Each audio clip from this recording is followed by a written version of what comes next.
So now it is that your girl's recording. Let's go ahead. Let's jump into this next damn reaction, shall we? Now, Sunny V2. I feel like I have not reacted to your videos in a minute, but shout outs to you, gang. MTV Cribs was extremely fake. Here's the evidence. I remember MTV Cribs. I'm sure there's probably a Gen Z that's gonna be like, what is this show? Man, you ain't know about Room Raiders, MTV Cribs. You don't know about none of those stuff within the 2000s. Fudge. So without further ado, let's go ahead. Let's jump into this next video, y'all. Let's do it. 50 cents Ferraris, they were rented. Robbie Williams' castle home, it belonged to someone else. MTV Cribs wasn't exactly legit. And we said that that was my house. Oh, that wasn't your house? No, it's all lies. And nothing shows this better than the episode with Ja Rule. He flexed his 5-bedroom mansion on Star Island in Miami, where he talked about living beside other famous celebrities. The house was so familiar that Ja Rule named each area, calling his courtyard the Open Paradise, which was patrolled by his guard dog Cookie. It was shown in the intro that the property was a rental, but this was assumed to be on a long-term basis, given he knew almost everything about the mansion. However, as it turns out, Ja Rule's house on Cribs was actually a 4-day rental, which was exposed in the most embarrassing way. Damn, not you flexing an Airbnb. Damn, but I'm not surprised by this. I've told y'all before I've worked with celebrities before. A lot of stuff it is that they have, like with music videos, you know, flexing houses and stuff like that is rented. It's rented. I hate to burst your bubble. I really do, because there's some people that just like, oh, well, this person got this Lamborghini, Ferrari car. It's rented, beloved. It's rented. Trust me, it's rented. I know somebody's gonna be like, what? No. Yeah, for like anything that's like levels of like music videos and stuff like that. Yeah, most of that shit is rented out anyway. You know, but like so many of these mansions we see is rented. Correct. Unless if it is like, you know, you like Beyonce, Jay-Z, you know, you got that type of money that you could buy a home like that. That's a different story. But a lot of times it is with like rappers and stuff. A lot of it's rented. A lot of, I hate to say it's like, you know, Airbnbs and stuff, but it kind of is. By lawsuit, Ja Rule paid $46,000 for the 4-day lease, promising the mansion's owner it'd be used as a private home for 8 adults with no video shoots and no loud parties. Yo, Combo! What's the big body raid? Hi, Combo. What's up, bro? I didn't even know you was streaming. What did you stream, gang? Welcome on in, everybody. That came from Combo stream. Welcome on in, y'all. Hi, Ari. I hear that in my voice, bro. Give Combo his tickets. What a pussycat. Why is it the first thing it is that you say? Matter of fact, Combo, what did you say? What did you say for... I'm gonna call you once I'm done with the stream. Parties. Well, Ja Rule broke all 3 conditions, shooting his MTV episode whilst having a party with over 600 people. No, in I'm the going process, to bed. holes were I'm gonna punched wake in you the up, bro. walls, furniture and doors were damaged, the driveway somehow cracked, while condoms and syringes were left throughout the house. As a result, Ja Rule and Hello?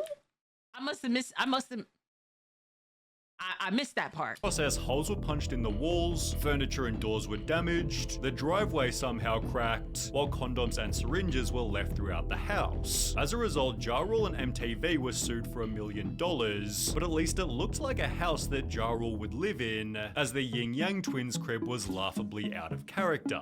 The Atlanta gangster rapping duo opened the door revealing the most suburban house, filled with fish tanks, sailing boats, and sea-related artwork. We waving like the city. We decorated this ourselves now. That mansion was definitely decorated by some old white people, not the Yin Yang Twins. This is clearly just a random old white guy's house that likes to fish and likes boats. They'd even argue over where they bought appliances and had to improvise names for each of the fish. You can tell the Yin Yang Twins have never been Ooh, yo, Jedi!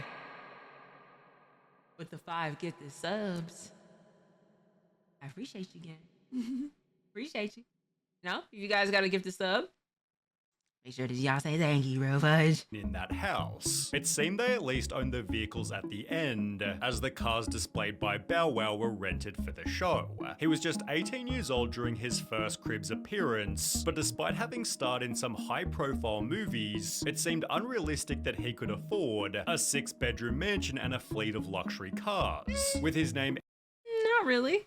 I mean, Bow Wow growing up definitely was like, you know, was famous, but do I know it is? He said, "Who's that?" Wow. I didn't. Are you trolling? Are you trolling, gang? I knew the cars was rented. I knew that already. I knew that. That's just for show. That's for show and tell. Airbrushed above his bed, it seemed as though Bow Wow at least owned the house, although the luxury vehicles were a little more suspicious, because 2 years later he'd go on the show again, during which a viewer made an observation.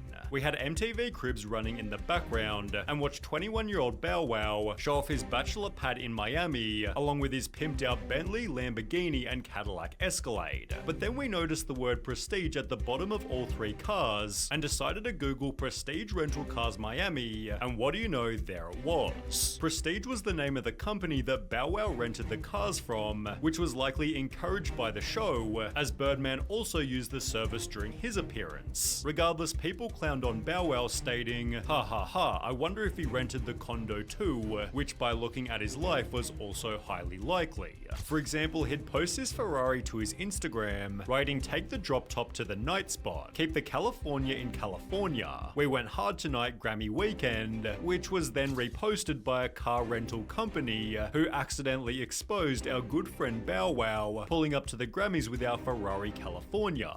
Damn. Wow. Wow. That's not even dry snitching. That is grade A snitching. Damn. You could even try to finesse that if you wanted to, bro. Fudge. They're just like, hold on. Our good friend Bow Wow pulling up to the Grammys with our Ferrari, not his, our. We'll let you borrow that, gang. We gonna need that back at the end of the night, though. Damn. 1 year later, it was exposed for flexing a rented Hollywood mansion, but the worst example was in 2017, when he'd post this to his Instagram. He showed the private jet he was taking to his concert, yet the very same day this Snapchat went viral. So this guy Lil Bow Wow is on my flight to NY, but on Instagram he posted a picture of a private jet caption traveling to NY today. Jedi, thank you so much for another gifted sub. I appreciate you. I'm not saying this to flex. I'm not saying this to flex. But with private jets, like, hold on. With private jets, let me tell y'all a little bit about with this. My dad flies these, okay? I've been around airplanes since I was 3 years old, bro. I've been all type of Cessnas, C5s, like real small compact planes, jets. The only thing it is I have not done is helicopters. I have a little bit of a fear with helicopters because they can tend to lose control a lot faster than an actual plane. But planes are actually way more safer than cars, believe it or not. So when people be like, "Oh my God, what if the plane crashes?" Like that takes a lot for a plane, especially like a plane like, you know, like Delta, Southwest, American Airlines, those type of planes. That takes a bit for that to happen. But these things by itself, a jet, in order to buy one of these, you're looking at like 1.5 million higher. Easy within itself. So to see this is like, oh, Jedi, thank you so much for another gifted. To see this of like a flex, it's like, gang, you can't do that. Because when you're flying commercial, not even first class, not even comfort, you're flying just regular main cabin, people gonna look at you a little weird. They gonna look at you a little weird now when it is you flying just a regular main cabin flight, trying to flex this. That's terrible. showed the private jet he was taking to his condo. Bow Wow caption traveling to NY today, shaking my head. Turns out Bow Wow's picture of his private jet had been taken from a limo company's website, prompting people to dig even deeper, discovering he'd done this on more than one occasion. It seems his MTV Cribs episode led to years and years of faking luxury, but as mentioned in Bow Wow's expose, 50 Cent had done a similar thing. 50 Cent's episode was the definition of excess. He showed his 19-bedroom, 35-bathroom mansion, which included a squash court, movie theater, recording studio, and its very own nightclub. Equally impressive was his car collection, which included 4 different rare collectible Ferraris, leading him to state, I know you ain't see these before when you was watching Cribs because everybody ain't got these. Yet it seems 50 Cent didn't have them either. Each Ferrari had little numbers on their windshields, leading to a forum post reading, if you notice the small white numbers in the top left-hand corner of the windshields on the F50 and Enzo, those are the numbers of the cars that were in the Hartford Concorso parade, which was confirmed when the user posted these photos. Another forum member added, it's pretty obvious that they aren't his, because it's a known fact that there's only one yellow Enzo in CT, which was owned by a pretty well-known hedge fund manager. Well, someone else then officially confirmed. The Ferraris are unfortunately not 50 Cent's. He invited my friend over to his house for this, and my friend let him use his cars for the episode, and they were filming some music videos that day as well. The Enzo F50 and 599 all belong to one owner. When 50 Cent I hate to break this to y'all, but a lot of times with like people who have cars that is like a rarity type of car or a very older car, I'm talking about 1960s, 1950s, 1970 type of models that's not Arson, that's not even made anymore. They're owned by people, but I mean, you gotta be wealthy. The people that I've seen that own cars like that are majority white. Not to say it is that we can't do that. Not to say it is that we can't own like an expensive ass cars or that type of lifestyle, whatnot. Not to say it is that we can't do it, but Jedi, thank you so much for the 300 biddies. I appreciate you. Level 3 hype train. They're white, and a lot of them are middle-aged white men. To be quite honest with you, the middle-aged white men within their 50s and 60s that own those type of cars. You know what I mean? Or if you have you came from wealth and you could able to go ahead and use family money in order to do something like that. You know what I'm saying? Didn't 50 troll him for that? Yeah. and later filed for bankruptcy, he'd admit the cars were rented. He'd instead pay off debts by selling his mansion, therefore joining the likes of JoJo, who admitted to doing MTV Cribs while she was actually homeless. JoJo showed MTV through her Cape Cod vacation home, where she supposedly loved spending her summers. It was therefore a little weird that she'd invite her extended family, but she'd reveal the reason. Damn, you don't know about JoJo? Fudge.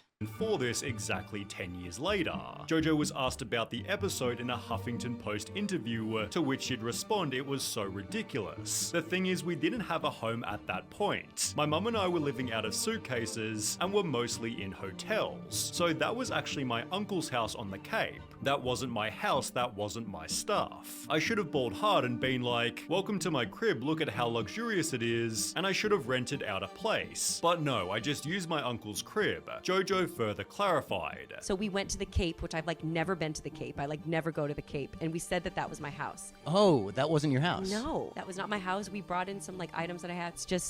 It's all lies. Should also answer the question, why even bother doing the episode then? For the exposure. Oh, okay. but no episode was faker than the one by Robbie Williams. He showed MTV his massive British castle, talking about the spots where he'd been snapped by paparazzi. He then shows his group of friends before making a joke. I don't really know these people, but what I do is I actually phone Rent-A-Friend. But apparently he'd also phoned Rent-A-Castle. You see, the building was so big that people recognized it as the famous St. Catherine's Court, which was owned by someone else completely, Jane Seymour. She had no idea that Robbie ever went there, or that he'd hired a fake butler to help out with the shoot. It wouldn't be until 17 years later that Robbie finally admitted, "We didn't let Jane know that I was gonna pretend it was my house. And because I was like 23 and full of spunk, I didn't even consider other people's thoughts or feelings." 17 years later is insane. That is insane to go that long with the lie. God damn. Wow. Whoa. I don't remember this episode, but have I heard about Robbie? Yes, I have. But dang, gang. Come on, bro. I get it for the people do these things for exposure and stuff like that, which is why it is I'm going to keep reiterating that houses, cars, helicopters, all that stuff it is usually really rented by celebrities, unless if it is you actually can able to go ahead and buy those things out. But even 50, I knew about 50 Cent being bankrupt at one point. A few people have been bankrupt and stuff due to like the being in like certain labels and stuff like that. And not having the level of control when it comes down to the masters and releasing music and stuff. You know what I mean? Like I knew, but like, damn, like so for years niggas was calling you a fraud and you just was just like, do I tell him now? 17 years? That's insane. Feelings. So I'd like to take this opportunity to apologize to Jane Seymour, but it might not have even been Robbie Williams' fault, because Redman explained in a DJ Vlad interview that MTV tried to get him to rent a house for cribs. They wanted me to rent a house so I can open the big double doors and shit like, yo, look at my shit, with MTV trying to choose the home themselves. The first thing they said was, all right, we got a couple of houses picked out for you. Wow. And I was like, oh, okay. Well, Redman simply refused. And I said, you know what? No, I don't want to rent a house. I want y'all to come to my house. Accidentally making the show's most relatable episode. Oh, yeah. He brought MTV cribs to his 2-bedroom apartment, where he ironed his shirts on the floor and flexed his frozen fish fillets. Redman's recording studio was just... Shout outs to Redman. I remember this episode. I remember this because I think people really do need to understand it is that celebrities do live somewhat of like normalcy. So like people get these big ass houses with like 19 bedrooms and 37 bathrooms and stuff like that. You don't understand how much of a tax bracket you have to be. And we've watched some billionaire houses and stuff like that that go for like $68 million and stuff like that. You gotta be, you gotta be a 1%er, not a 10%er, not a 2%er. One. The likeliness of an average person to hit that tax bracket is just low within itself. On top of that too, the amount of taxes it is that you pay for, because once it is you get to that tax bracket, that means Uncle Sam be like, I bet you got a big tax bracket, you need to put out some big money. Okay? And that's what gets people in trouble with a lot of like tax evasions, tax fraud, all the other stuff where they haven't paid taxes within years and stuff like that. It's because they can't afford it. So they can't afford it, This just sucks. Just a messy bedroom, whilst the rest of his house was in such disarray, you could barely notice his cousin sleeping on the ground. He concludes the episode stating, next time y'all need to find me, just rub these 2 wires for the doorbell. Don't worry about the screen too. It's still good. The realest episode of MTV Cribs. Redman didn't fake it like other celebrities. You guys ever watch a show or but movie and you see this? It's not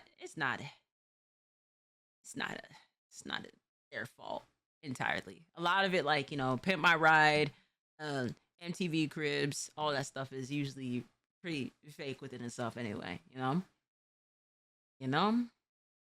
But Sunny V2, shout outs to you. Thank you so much for the video. Shout outs to y'all in the chat. Shout outs to you at home. And I will catch y'all in the next video.